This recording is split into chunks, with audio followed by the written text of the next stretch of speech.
Our journey began in a place where the world feels untouched, where the cold bites and the silence is absolute. We set out from the edge of the known, where the maps simply gave up, their lines fading into the white unknown. We traveled for days, first by train, its windows frosted and rattling, then by a groaning four-wheel drive, tires crunching over ice, pushing deeper into the heart of Siberia. The landscape unfolded before us like a vast white scroll. Endless birch and pine forests, their branches heavy with snow, stretching as far as the eye could see. Towns and signs of civilization slowly vanished, replaced by a profound silence and emptiness that seemed to swallow sound itself. We were heading for Oymyakon, the legendary pole of cold, one of the most remote, inhospitable inhabited places on Earth, where winter reigned supreme. The air here crackled with ancient, frozen energy, each breath a reminder of the land's harshness and history. The final approach, along the haunting Road of Bones, was a true test of human resilience, a road built on tragedy, now swallowed by snow and memory. At last, the village emerged from the white. Small wooden houses, their windows glowing softly, huddled together for warmth and survival. Plumes of smoke rose into the piercing cold, the only movement in a world seemingly frozen in time, swirling gently above the rooftops. My first breath of Oymyakon air was a shock, -50°C, sharp and solid, burning in my lungs and frosting my eyelashes in seconds. Eyelashes frosted instantly. Every step outside was deliberate, measured, as if the cold itself demanded respect. Yet, life thrived here. A thick-furred dog trotted past, its coat built for this relentless winter, and a figure in furs nodded a greeting, their face weathered but warm, embodying the spirit of endurance. This was not mere survival, but life on the edge of possibility, a community bound together by necessity and tradition. The silence was profound, broken only by the crunch of boots on snow or a distant dog's bark echoing through the stillness. As we stepped into Oymyakon, I realized the real story was just beginning, a story of resilience, adaptation, and the enduring human spirit at the edge of the world. In Oymyakon, traditions are the fabric of survival. Rituals here aren't just customs, they're lifelines, passed down through stories and gatherings. We were welcomed into Svetlana's warm wooden home, where hot tea was offered without hesitation. Hospitality is essential. Sharing warmth and food is an unspoken rule. As we sipped tea, Svetlana shared tales of forest and river spirits, echoes of shamanism blended with Orthodox Christianity. These beliefs foster a deep respect for nature. Villagers see themselves as guests, not masters of the land. Unique customs, sometimes surprising to outsiders, are natural here, integral to life's milestones and the changing seasons.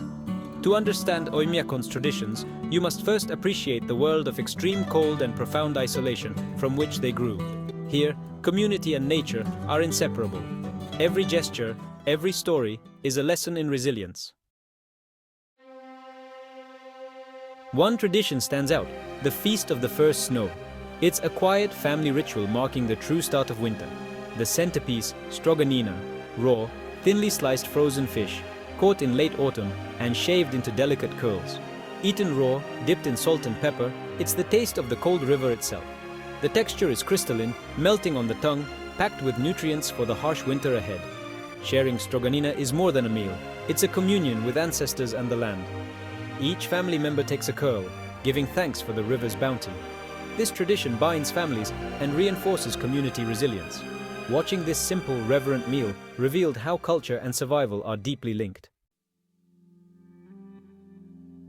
The Feast of the First Snow is ancient, rooted in necessity. For Siberia's indigenous peoples, survival meant mastering the land and preserving food for the 9-month winter.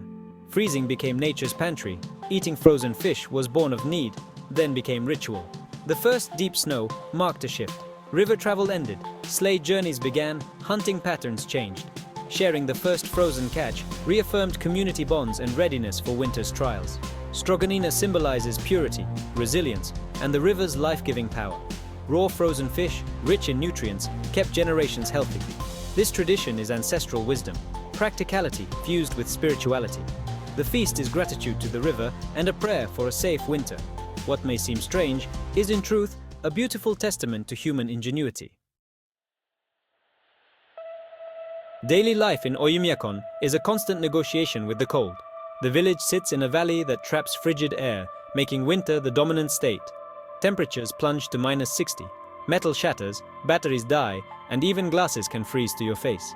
The Indigirka River becomes a frozen road, and hoarfrost transforms the forest into a crystalline wonderland. Sunlight is brief, casting long blue shadows. Most life happens indoors, in cozy, insulated homes. Houses stand on stilts above permafrost, with triple-glazed windows and airlocks. Cars run non-stop or stay in heated garages. Even errands require layers of fur and felt. Survival demands patience, foresight, and respect for the elements. Community is essential. Neighbors share food, help with repairs, and watch over each other. This interdependence is a survival strategy, forging powerful bonds.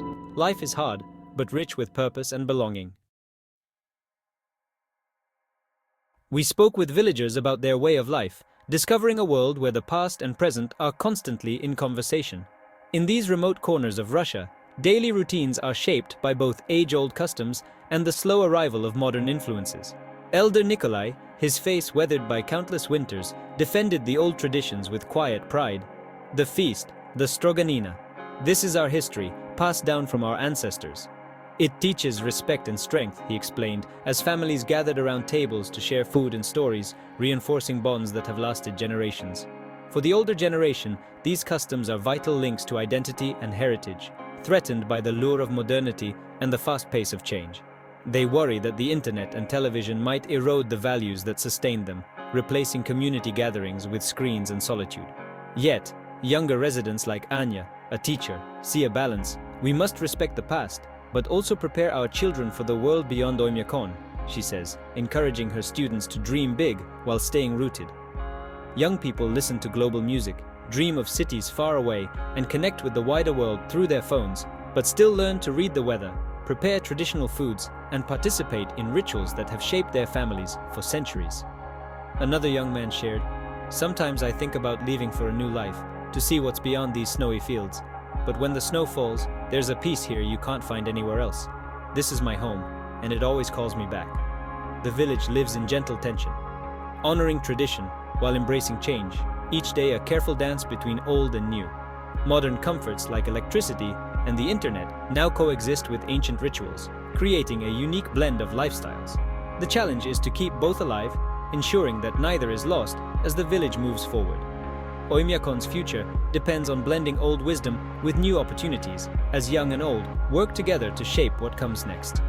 The community's spirit is its greatest strength, uniting people through hardship and celebration alike. Here, tradition and change walk side by side, weaving a story that is both timeless and ever-evolving. Oymyakon was once cut off from the world, but now, even here, modernity seeps in.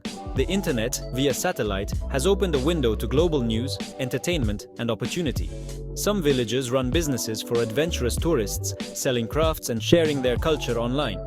The internet connects families and reduces isolation, making it easier for young people to stay.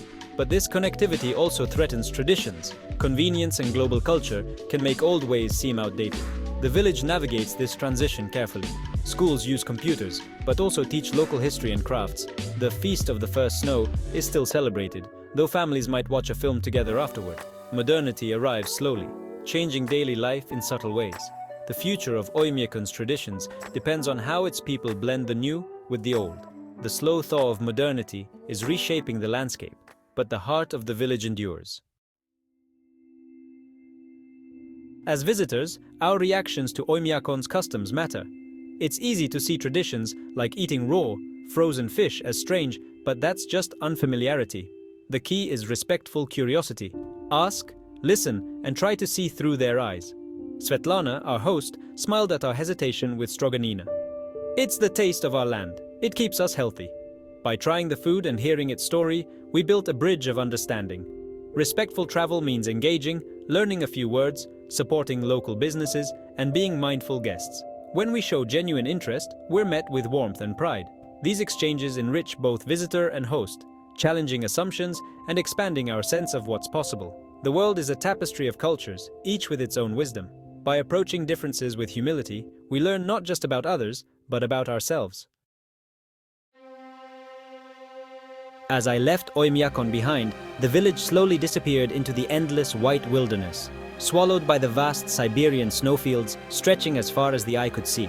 Yet, Even as silence settled around me, it was a silence brimming with meaning, echoing with the stories, faces, and warmth I had encountered in this remote place.